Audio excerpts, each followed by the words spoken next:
Buenas tardes a todos. Mi nombre es Antonio Castillo. Soy coordinador de mi en República Dominicana.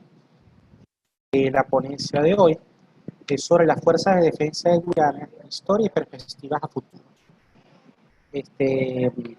Obviamente, al ser la Guayana Británica una colonia del Reino Unido, la colonia estuvo por muchos años, desde que Inglaterra asumió la administración de la Guyana Británica y usurpó el territorio Esequibo, estuvo manejada por compañías de milicia que eran parte de las fuerzas británicas en el sur del Caribe. Esto fue hasta aproximadamente 1939, donde empieza la Segunda Guerra Mundial, y debido a este hecho, el Reino Unido llega a un acuerdo con los Estados Unidos en el que la Gran Bretaña cede por 99 años todas las bases británicas a nivel mundial y específicamente las que estaban en el Caribe a los Estados Unidos. No era que eran cedidas exclusivamente, sino que los Estados Unidos tenían el derecho de operar en estas bases e incluso poder utilizar terrenos en sus colonias para crear nuevas bases. Esto debido a que el señor Churchill quería convencer a los Estados Unidos de ingresar en la guerra y para darle todas las facilidades necesarias en este acontecimiento.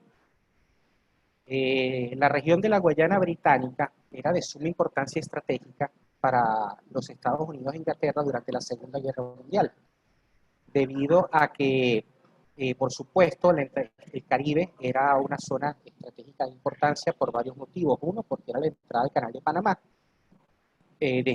por supuesto, desde el Atlántico. Dos, por las reservas petroleras que se encontraban en Venezuela y por la explotación petrolera que ya existía en Venezuela. Y tres, por minas de bauxita que estaban en diversos países de esa región.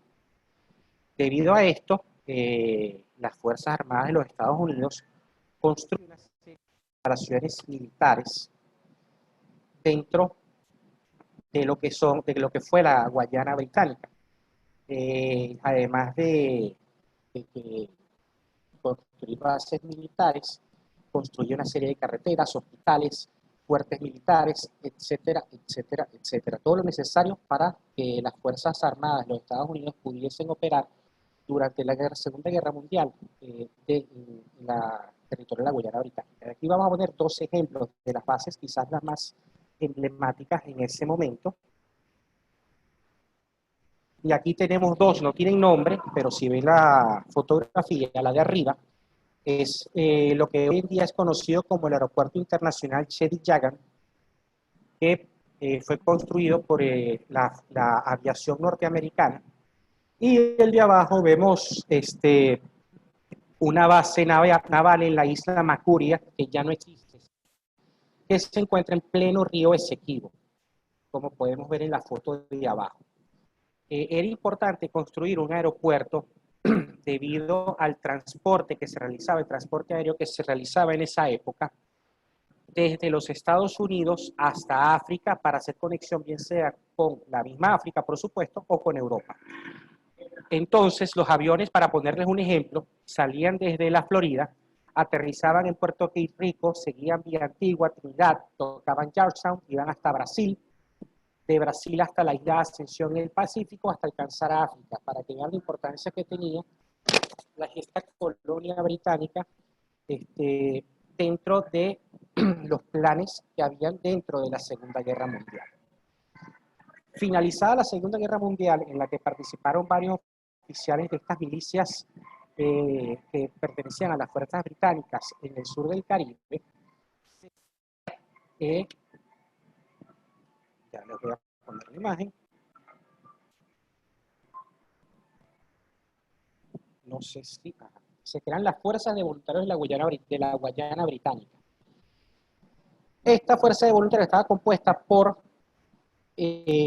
personal que estaba en las antiguas milicias que participaron en los escenarios de la Segunda Guerra Mundial. Por supuesto, su participación no fue directamente en el frente, pero sí en las reservas, y estaban también prácticamente a cargo de la protección y vigilancia de prisioneros durante la guerra en Europa y en África durante la guerra. Cuando estos señores llegan, por supuesto, ya tenían cierta experiencia de combate. Ya estamos hablando este, del año 1948 aproximadamente, y estos fundan una fuerza de 600 efectivos con un centro de mando y 5 compañías de infantería. Prácticamente estaban acantonados en Georgetown, Nueva Ámsterdam, Berbice y Mackenzie, y tenían una función básicamente ceremonial cuando recibían visitas de la realeza británica y también para reforzar el orden público en la colonia. Los Estados Unidos abandonan la región en el año 1950. Debido a la Guerra Fría, los escenarios van cambiando en la región. Por supuesto, sabemos que dentro de la excolonia británica habían ciertos movimientos políticos que tendían hacia el marxismo. Y Inglaterra, por temor a lo que pudiese ocurrir dentro de sus colonias, manda en 1953 al Royal Welsh Fusiliers, que era un grupo de infantería, al Caribe. Y en 1953 al batallón Argyll, que llegan al Demerara. Y en 1964 estas dos compañías forman una unidad de servicio especial, debido, entre otras cosas, a la próxima independencia de la Guayana británica. En este momento, la composición de estas fuerzas de voluntarios era compuesta por un 50% de indodescendientes y un 50% de otras razas mixtas. Esto cambiará a futuro, por supuesto. La mayoría de los conflictos raciales que ocurren en esta época son repelidos por esta fuerza de voluntarios. Y por supuesto, esto les causa una especie de mala fama dentro de la población.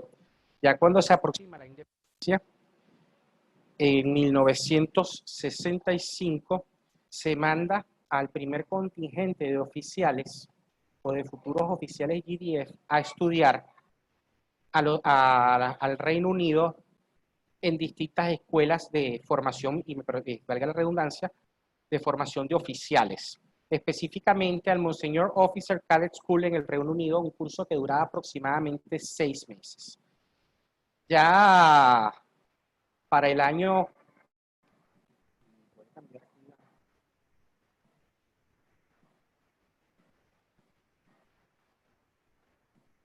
Ajá.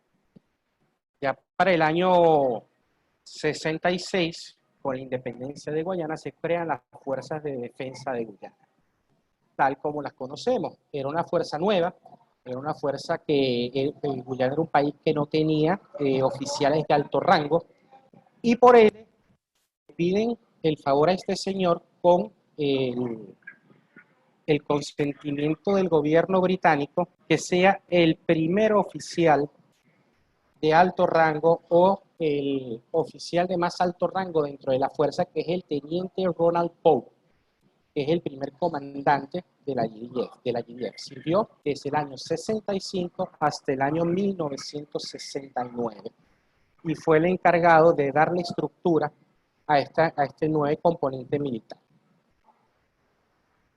Debido a diferentes acontecimientos, esta fuerza nace prácticamente en un escenario en el que Guyana, como todos sabemos, es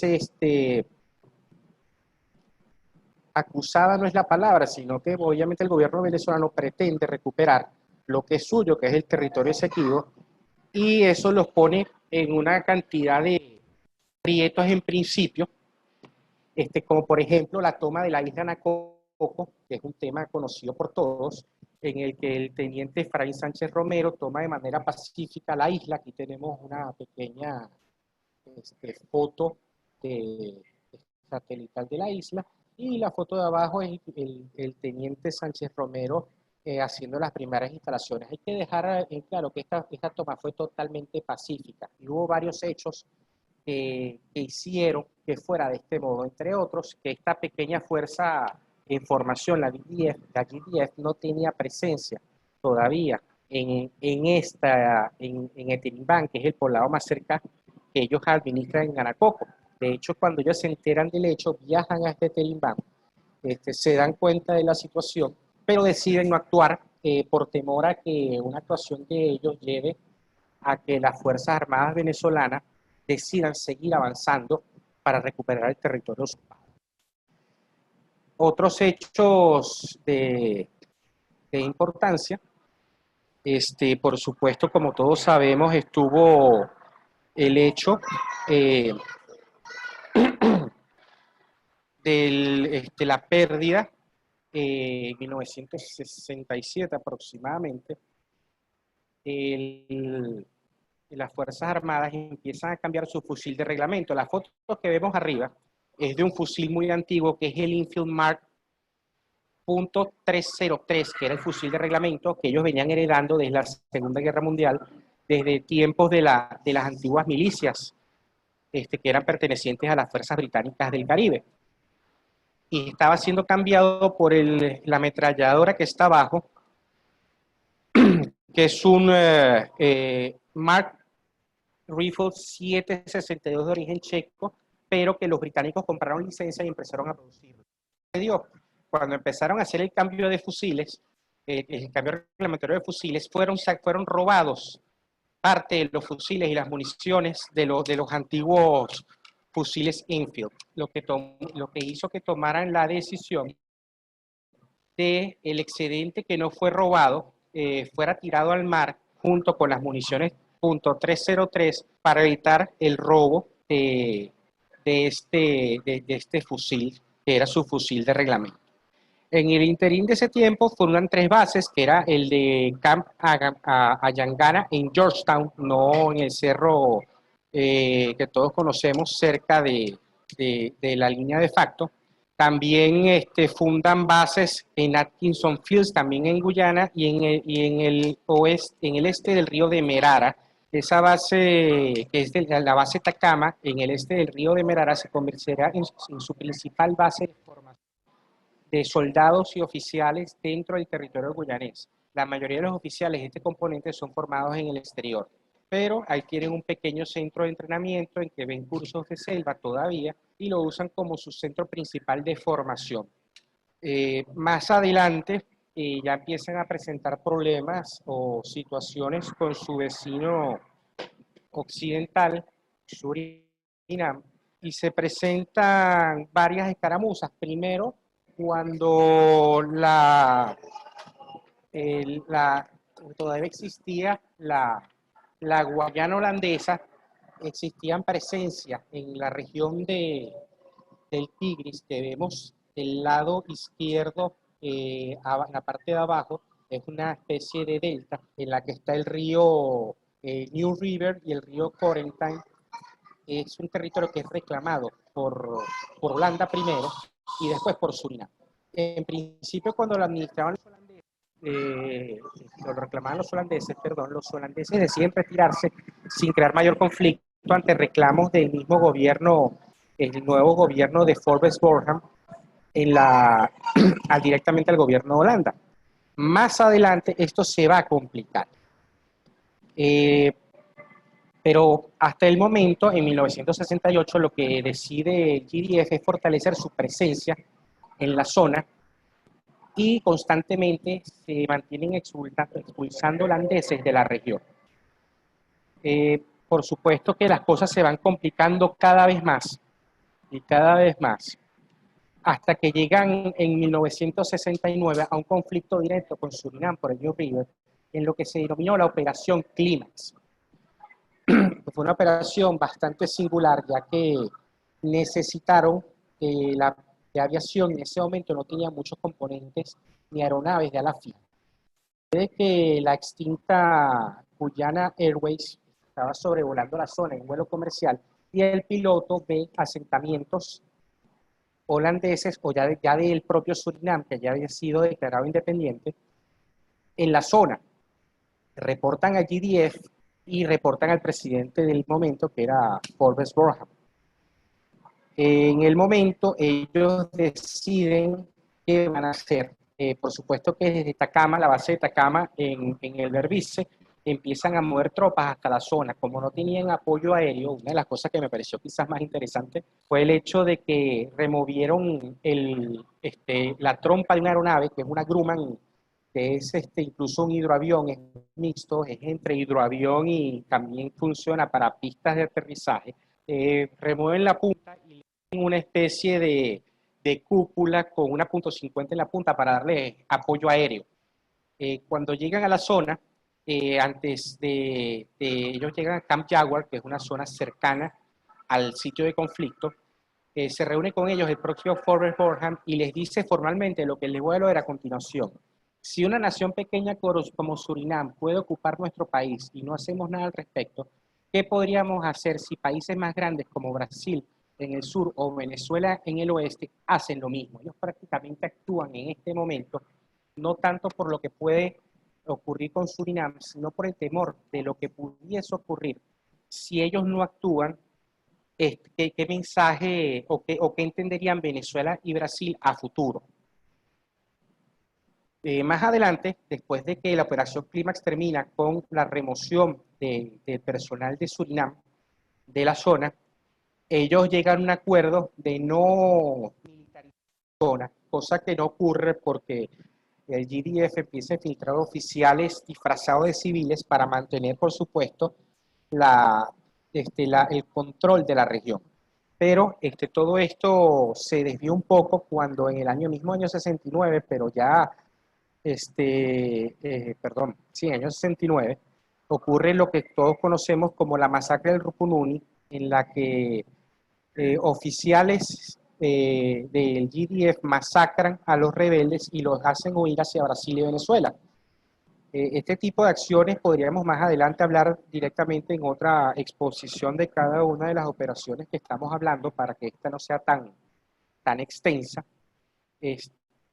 Cuando los venezolanos huyen a Brasil y a Venezuela, se presenta una comisión de GDF en Brasil, en Boavista, pidiéndole y exigiéndole al gobierno brasileño que obligue a los refugiados a regresar a Guyana para recibir sentencia, para ir a cárcel e ir a juicio.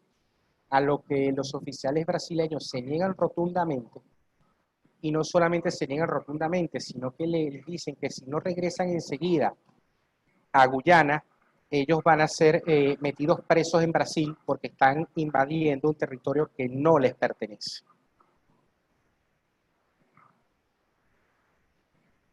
Estos son los hechos históricos clave. Ahora vamos a entrar un poco a lo que es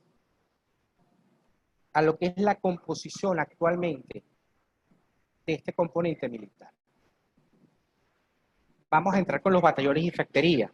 Ellos tienen el primer y el tercer batallón de infantería y además de un segundo batallón de reservas.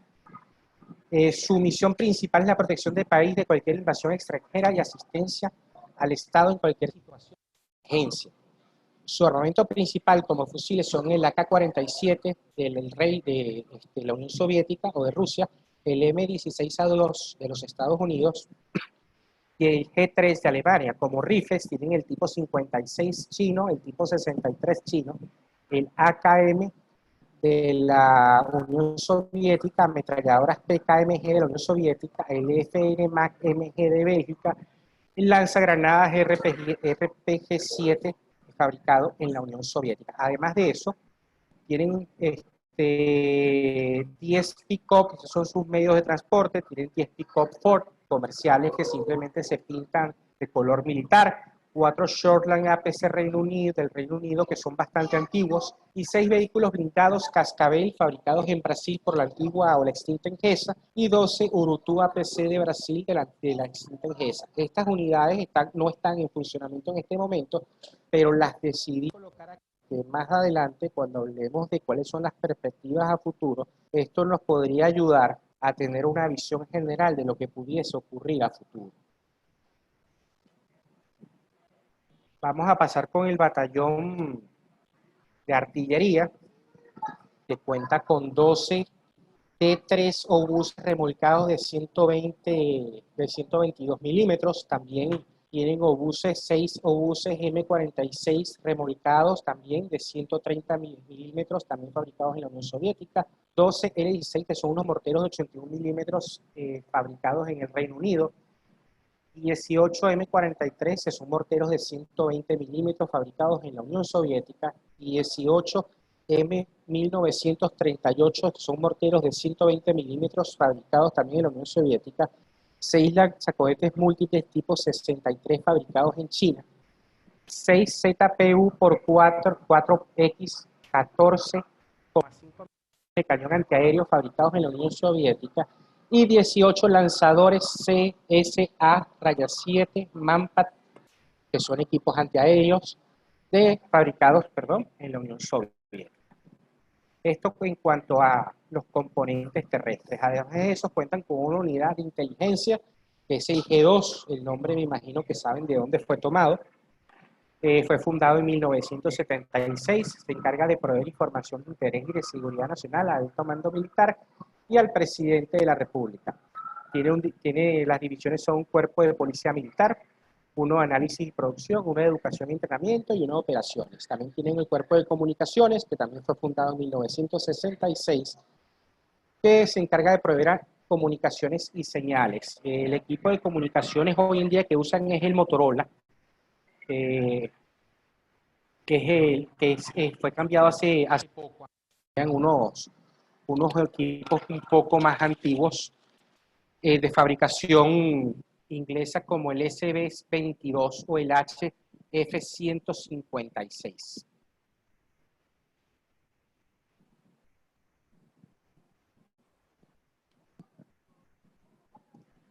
Este es su cuerpo de formación y entrenamiento, también fundado en el 66. La formación es entrenamiento para soldados y oficiales.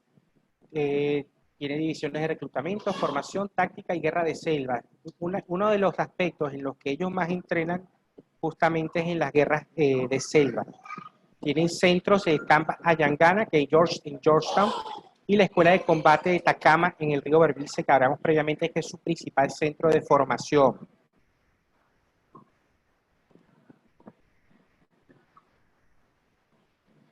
También el cuerpo de guardacostas, que fue fundado en el 67, tiene el control de los espacios acuáticos, transporte, incensión e extracción de tropas y defensa costera. Sus principales unidades de superficie no tienen unidades silentes ni tienen unidades aéreas navales. Son 40 lanchas fluviales Vosper construidas en el Reino Unido, 2 lanchas rápidas de 65 pies construidas en la República Democrática de Corea, 6 patrulleros costeros Grasshopper construidos en la República Democrática Alemana, 6 lanchas rápidas Barracuda construidas en los Estados Unidos, una cazaminas GDFS Sequibo de 165 pies, que es su buque insignia, construido en el Reino Unido, y 3 Metral Sharks construidos en los Estados Unidos. Y vamos a hablar un poquito del componente aéreo, en el que tenemos el componente aéreo de 1967, se encarga básicamente del transporte de personal y apoyo aéreo. Las unidades de ala fija que tienen son un Skyvan construido en el Reino Unido, un Harbin Y-12 construido en China, 2 Britten Norman construidos en el Reino Unido. Además tienen unidades de ala rotatoria, que son 2 Bell 206, un Capana 412 y un Rotorway S162F. Entonces, ¿por qué yo les digo todo esto? Hago este pequeño resumen para que empecemos a hablar ya de otros temas que nos competen. Obviamente, hablar de la doctrina militar en Guyana en principio puede ser complejo, porque ha sido una doctrina relativamente mixta. ¿Y por qué les digo que mixta? En principio, la doctrina es netamente británica. Por la entrada fría y el acercamiento de los políticos guyaneses hacia el eje soviético, empezaron a tener una doctrina un poco mixta y que iba más hacia la doctrina oriental y no tanto hacia la occidental. ¿Cuál es la diferencia entre las doctrinas? Dirán. Obviamente hay diferencias que son bastante este, marcadas. Uno, principalmente los ejércitos en Occidente se basan, después de su experiencia en guerra, en tener unas fuerzas armadas bien entrenadas, bien capacitadas y con equipos tecnológicamente avanzados. Las doctrinas en el Oriente, es decir, en el eje o en el exeje de la cortina de hierro, tendían a ser un poco más de grandes cantidades de soldados, quizás no equipos tan costosos ni tan modernos, pero en gran cantidad. Esto debido a que obviamente las doctrinas militares vienen de la experiencia de cada ejército en combate. Y la Unión Soviética, que es la que ha regido principalmente la doctrina militar en el eje, actualmente Rusia por supuesto, en el eje oriental, después de que fue invadida por Alemania, ellos se dieron cuenta de que no servía de nada construir un tanque que valiera 200 millones de dólares, por decir un monto, si ese tanque iba a ser destruido antes de que pudiese destruir objetivos del mismo monto del enemigo. Entonces se dedicaron a construir unidades un poco más económicas y que ellos sabían que iba a durar nada más una cantidad de horas en combate. Por supuesto que no estoy hablando de mantenimiento y otros aspectos. Además de eso, es de acotar que los oficiales IDF principalmente se empezaron a formar en Inglaterra, entre Inglaterra y Canadá, pero en algún momento empezaron a mandar también oficiales, sobre todo los oficiales de inteligencia, a formarse a Cuba y a la Unión Soviética. Políticamente nunca perdieron el contacto con oficiales o con institutos educativos de Occidente, como Canadá e Inglaterra. E incluso llegaron a mandar oficiales a estudiar a West Point, a los Estados Unidos, pero tenían muy cercana esa influencia de Rusia y de Cuba, incluso de Corea del Norte. Están viendo que tenían equipos comprados y adquiridos en Corea del Norte para su defensa. Esta doctrina más tirada hacia la Guerra Fría se hace presente en dos aspectos principales, o en tres aspectos principales. Uno, las milicias, que no les hice ninguna reseña específica acá, porque más adelante quiero hacer una ponencia únicamente de las milicias que son creadas en el año 1900, perdón, en el año en el año 1967. Las milicias de Guyana se estimaban, si bien es cierto que la Fuerza de Defensa de Guyana tiene aproximadamente 2.500 efectivos, con la milicia se aspiraba a llegar a 2.000 efectivos y que estuviesen en todo el territorio guyanés, en todo pueblo guyanés, para dedicarse a la defensa de la nación. Estas milicias fueron creadas en el 67 debido a lo que ocurrió en Isla Nacopo. Ellos temen una invasión venezolana y por ende crean esta milicia. Las milicias fueron pobremente dotadas únicamente con fusiles AK-47 en su momento. Cuando en el año 96 las milicias dejan de existir, hubo temor, incluso hubo protestas en el Congreso de Guyana, porque se había dado cuenta que mucho del armamento de las milicias fue robado y que estaba en manos de grupos delincuenciales dentro del país. Este tema de las milicias se renovó en el 2016 con David Granger, que fue oficial del GDF, uno de los primeros oficiales, no voy a decir uno de los mejores, pero sí uno de los primeros oficiales, que luego de varios incidentes ocurridos con Venezuela decide volver a llamar a la milicia. En un país de tan pocos habitantes, aproximadamente 750.000 habitantes, una milicia de 2.000 habitantes más una fuerza armada de 2.500 efectivos, estamos hablando aproximadamente de 4.500 efectivos. No es un número muy grande realmente para la población, pero sí es un número importante, sobre todo para mantener el pie de fuerza.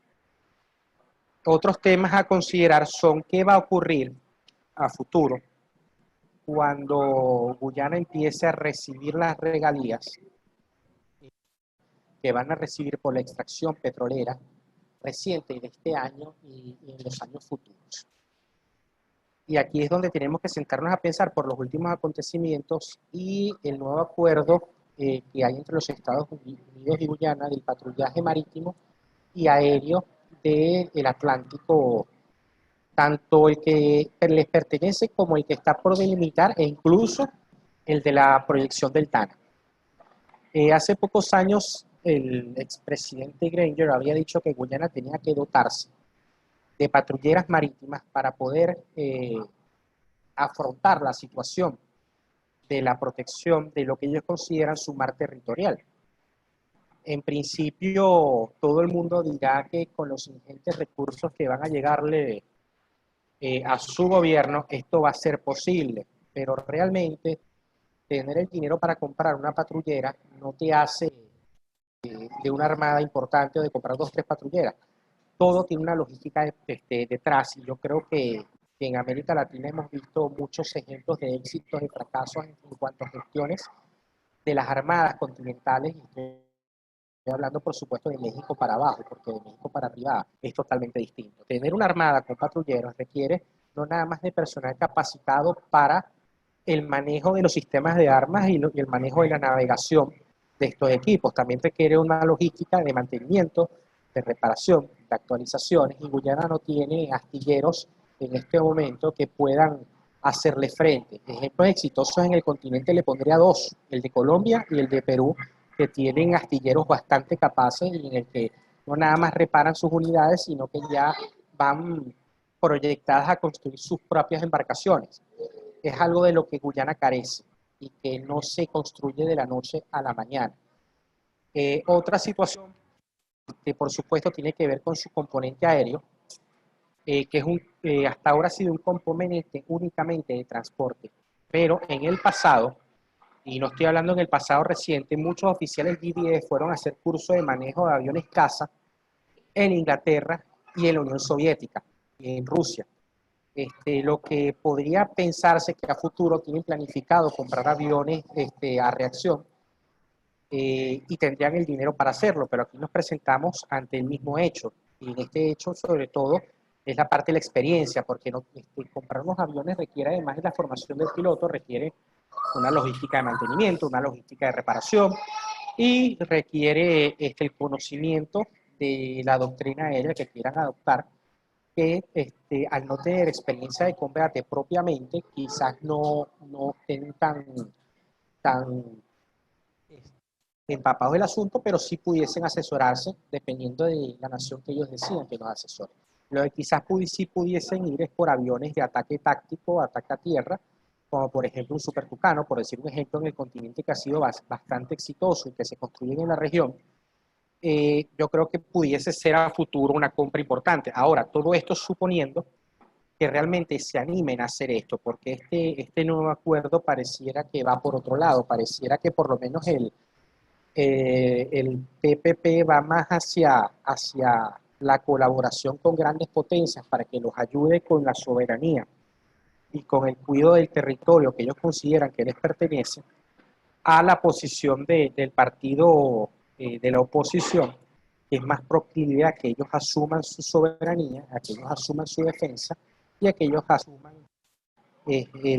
la compra, mantenimiento de una cantidad de plataformas que quizás no sean tan costosas, pero que sí los ayudaría a, por lo menos a pensarlo 2 veces antes de entrar en zonas donde ellos estén presentes, sobre todo tomando en cuenta que para la guerra o para los conflictos militares no es nada más el ejército que tengas o las fuerzas armadas que tengas, sino los apoyos internacionales y la economía, cómo se esté moviendo en ese momento.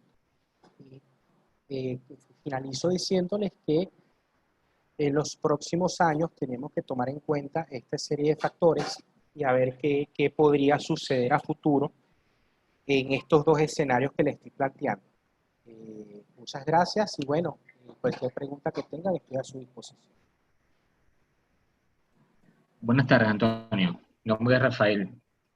¿Cómo está, Rafael? Bien, bien, gracias. Excelente tu exposición. De verdad que primera persona que he visto que da una exposición detallada del componente militar de Guyana. Y o sea, el detalle es de verdad que bien, o sea, no, pienso que fue bastante, fuiste bastante explícito con todo lo que tiene Guyana actualmente. Tengo dos preguntas. Una, ¿cuál es la situación actual o sea, del posicionamiento de las fuerzas de defensa de Guyana en el Esequibo? Porque por lo que he leído y he visto en algunos videos, hay elementos de las fuerzas de defensa dentro del territorio Esequibo. ¿Ok? Y la segunda, bueno, evidentemente Guyana como país, de verdad que a nivel de lo que creo que no preocuparía a nivel de seguridad y defensa, o sea, por lo menos para el caso de Venezuela, o sea, haciendo las comparaciones de las Fuerzas Armadas, o sea, Guyana ni siquiera aparece lo que es el Global Fighting Power dentro de los países, o sea, nada, es nulo totalmente. Y en comparación a Venezuela, o sea, si hacemos una comparación bien, o sea, ya solamente con la infantería marina ya tú aniquilas Guyana. Solamente, o sea, no, olvídate de cualquier otro componente que tenga Venezuela. Solamente con la infantería marina ya los aniquila. Pero sí, quisiera como que se revisara más a fondo lo que es la alianza entre Guyana y Brasil. Porque siento que para mí, si tú me dices a mí ahorita, y, y yo que estudié en un instituto militar, y de verdad que sí me ha gustado llevarle el seguimiento a este tema, sabes que en Venezuela la hipótesis de conflicto principal es Colombia, ¿ok? Históricamente ha sido así. Y Venezuela hasta recientes años, bueno, se ha considerado a Colombia como su rival este, a vencer una eventual confrontación militar. Pero se ha descuidado un poco el lado de Brasil. Y tengo entendido que en el caso, sobre todo en el tema del Rupununi, Brasil fue un factor importante disuasorio para que Venezuela no tomara acción militar en el Esequibo, amén de otros factores políticos que ocurrieron en ese momento. Pero sí, ¿cuál es tu opinión al respecto de ese tema? Ok, fíjate tú, vamos a empezar con el posicionamiento que tiene la GDF en el Esequibo. Tiene presencia bastante importante, sobre todo cercana a la línea de facto. Tienen bases militares, por ejemplo, en Caicán hay una base, en Etiripán hay presencia, cercano al río Barima tienen presencia, en Mabaruma tienen presencia. O sea, ellos están presentes en toda la línea de facto, tienen presencia, ¿verdad? Y eso no es de extrañarse. Ellos no tuvieron presencia cuando, y se los comenté previamente, cuando se presentaron los hechos en Yanacoco, ellos no tenían presencia. E incluso cuando se presentan los hechos en Rupununi, ellos no tenían presencia en Rupununi, ¿no? Lo que pasa es que no quise ahondar tanto en cada uno de los conflictos porque si no esto iba a durar 2 o 3 horas, y quise dejarlo para después, ¿no? Ahora bien, sobre el acuerdo de Guyana y Brasil, ellos tienen acuerdos muy importantes y el ejército y las armadas brasileñas han dado muchos cursos dentro de la GDF, tanto en temas de aguas, navegación, guerras de selva, etcétera, etcétera, etcétera. Ellos tienen una alianza, un convenio, perdón, no es una alianza, es un convenio de colaboración, pero básicamente hasta ahora ha sido de formación de oficiales y de tropas.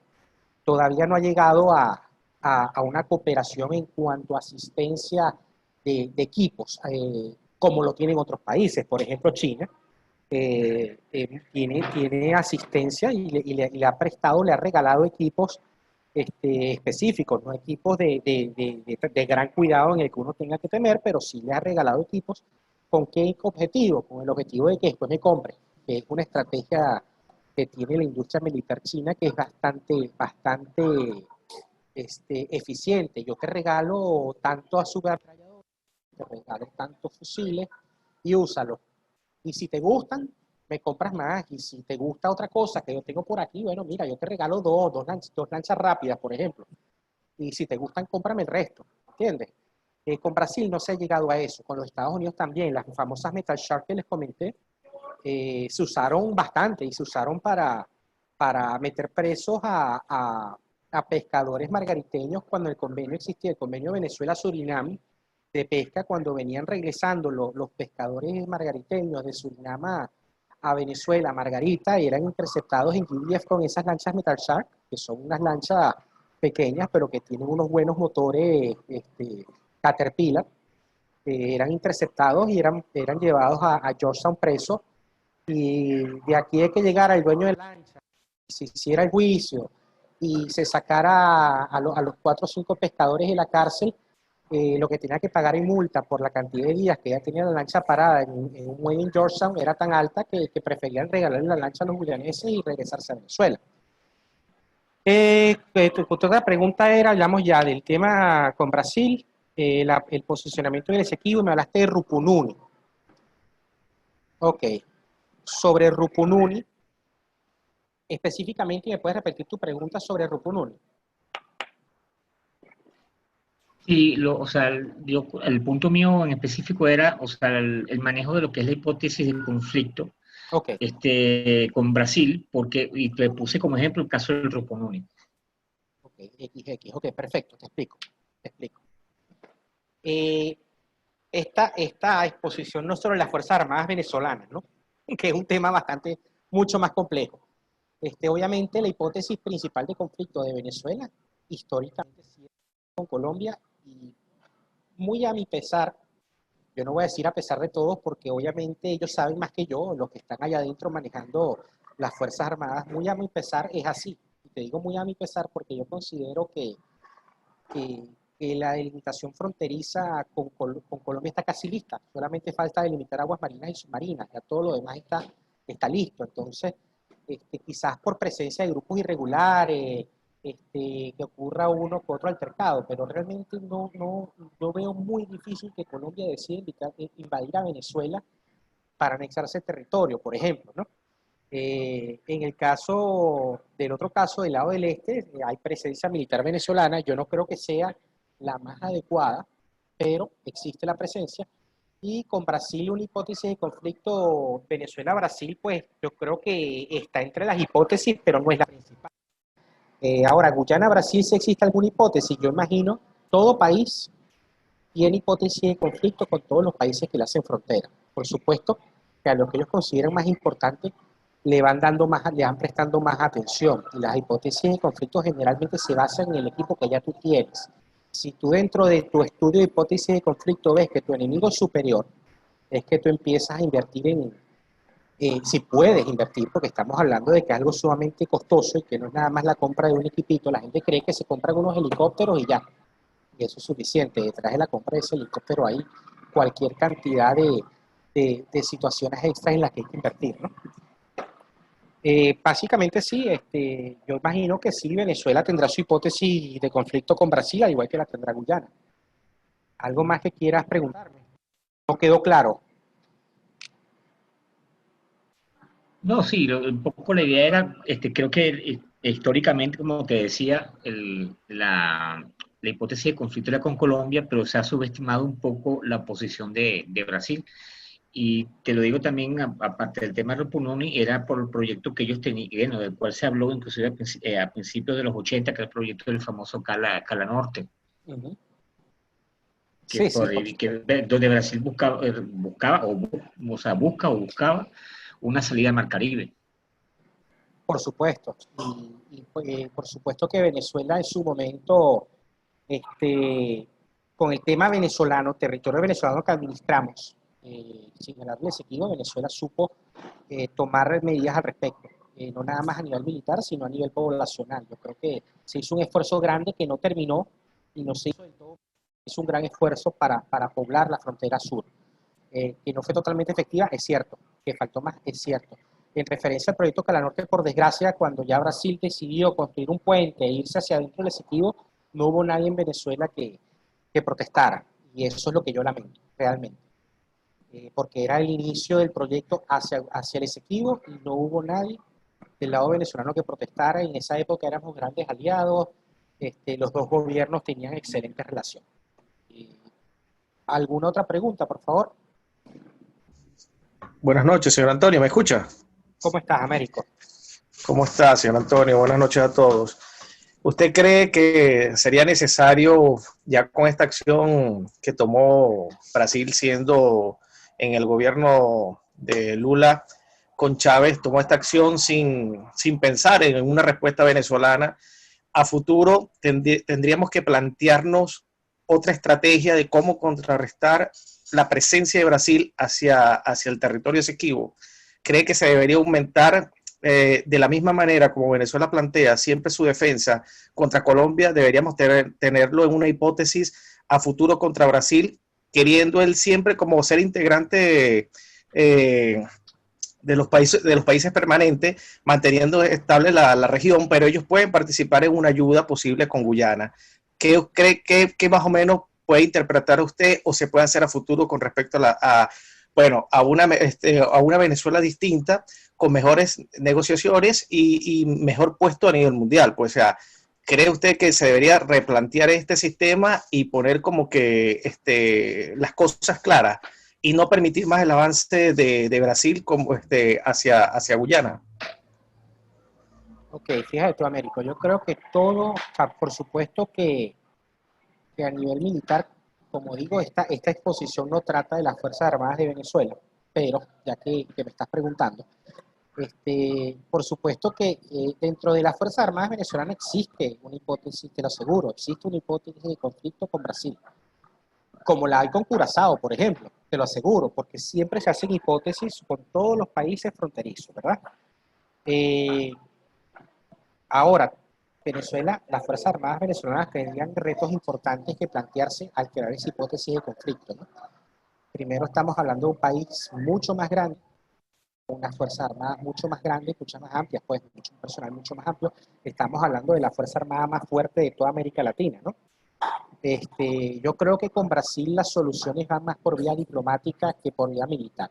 Por supuesto que hay que tener presencia y hay que aumentar la presencia, pero también estamos hablando de una región muy inhóspita para hacer presencia, en la que por supuesto colocar bases militares no nada más implica inversión económica, que quizás sería lo de menos en principio, sino cómo tú manejas esa tropa tan lejana. Y voy a un tema muy importante. ¿Por qué fracasó la muralla china? Este, ¿Por qué fracasó la muralla china? Tenías ese ejército, esa superestructura, con un ejército tan lejos del centro de poder chino. ¿Y qué sucedía? Que los soldados que protegían la muralla, ¿con quién tenían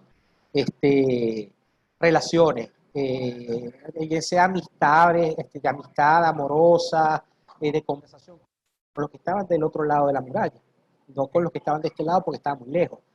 Entonces es un reto que tienen que ver, porque quizás la opción no sea crear más puestos fronterizos en la zona, sino crear una logística que permita llegar de manera eficiente y rápida, con pequeñas bases. O sea, eso tiene que analizarlo, en tal caso las Fuerzas Armadas venezolanas. Pero yo creo que la salida principal o la solución principal con el Brasil en cuanto al tema del Esequibo va por la vía diplomática, no va por la vía militar. Realmente para mí ha sido un placer estar con ustedes hoy. Yo espero que pronto tengamos una próxima oportunidad, y recuerden siempre que el Esequibo es Venezuela. Muchas gracias.